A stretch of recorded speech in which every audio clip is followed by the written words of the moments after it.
Hello everyone, dry fruit banana smoothie ఎలా prepare చేయాలో చూద్దాం. దానికి కావాల్సినటువంటి డ్రై ఫ్రూట్స్ అండ్ నట్స్ ఏం కావాలో ఇక్కడ మీకు చూపిస్తాను.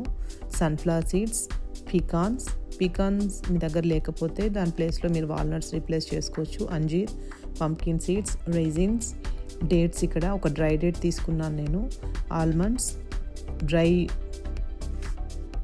Blueberries, dry cranberries and black raisins. ఇంకా మీకు కావాలంటే ఇంకా నట్స్, డ్రై ఫ్రూట్స్, క్యాష్యూస్ అవి కూడా యాడ్ చేసుకోవచ్చు. ఇవన్నీ నేను ముందు రోజు నైట్ వాష్ చేసుకొని 5 to 8 hours సోక్ చేసుకున్నాను. ఇది నెక్స్ట్ డే మార్నింగ్ బ్రేక్ఫాస్ట్గా తీసుకుంటే చాలా హెల్దీ అండి. మీరు ఇంకా కార్బ్స్ అన్నీ కూడా అవాయిడ్ చేయవచ్చు. దీంట్లో అన్ని న్యూట్రియంట్స్ ఉంటాయి, మంచి వైటమిన్స్ ఉంటాయి కాబట్టి ఇది అందరికీ చాలా హెల్త్కి మంచిది. సో ఈ విధంగా సోక్ చేసుకొని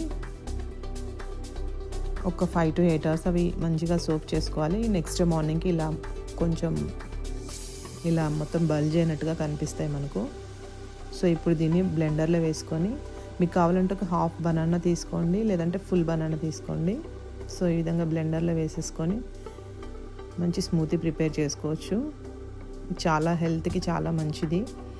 ఇదొక్క కప్ మీరు తాగారనుకోండి, మనకు చాలా ఆకలి అని కూడా అనిపించదు.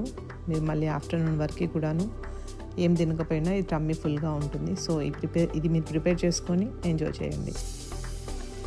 కామెంట్ చేయండి ఎలా ఉందో. Thank you so much. Bye.